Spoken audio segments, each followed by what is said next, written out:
शुभ सकाळ ही आहे आपली पुस्तकांसह सकाळ.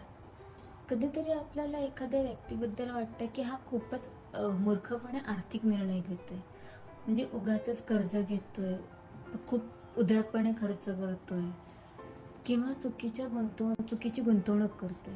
आपल्याला वाटतं ह्याला अक्कल नाही का? पण थांबा, पैशाचे मानसशास्त्र या पुस्तकात लेखक सांगतात की कोणीही मूर्ख नसतो.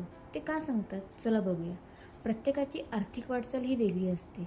आपण ज्या काळात ज्या परिस्थितीत मोठे होतो ते आपल्या पैशाच्या सवयीवर खोल परिणाम करतात.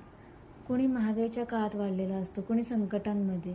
त्यामुळे त्याची सवय, त्याचे निर्णय वेगळे असतात. आपल्याला ते चुकीचे वाटतात, पण त्याला ते योग्य वाटतात. आपले निर्णय हे भावनांवर आधारित असतात. पैसा फक्त गणित नसतो, तो आहे सुरक्षितेचा, भीतीचा, हव्यासाचा आणि स्वाभिमानाचाही विषय. म्हणून तर लोक कधी कधी तर्कशुद्ध नव्हे तर भावनिक निर्णय घेतात. आपल्या अनुभवच त्या निर्णयाचे मुख्य कारण असतात. शिकलेले लोक सुद्धा चुका करतात. एखादा माणूस शिक्षित असतो, अभ्यासू असतो, तरी तो आर्थिक चुका करतो, कारण तोही शेवटी माणूसच असतो. त्यालाही स्वप्न असतात, चिंता असतात, हव्यास असतो. तुमचं बरोबर आणि दुसऱ्याचं चूक असं नाही. कोणी स्टॉक मार्केटमध्ये पैसा लावतो, कोणी जमीन घेतो, कोणी सोनं घेतो. कोण बरोबर? सगळ्यांची पार्श्वभूमी, गरज, मानसिकता वेगळी असते, म्हणून त्यांचे निर्णयही वेगळे असतात आणि त्यांच्या दृष्टीने ते बरोबरही असतात. म्हणून मूर्ख न म्हणता समजून घ्या. कोणीही मूर्ख नसतो.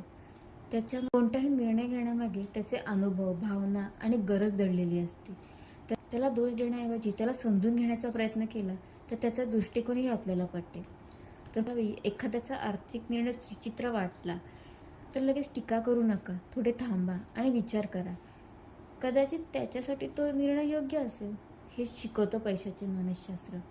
जर व्हिडिओ आवडला असेल तर लाईक करा, शेअर करा, सबस्क्राईब करायला विसरू नका. पुस्तकांसह सकाळ, रोजची एक छोटी आणि वैचारिक भेट. धन्यवाद.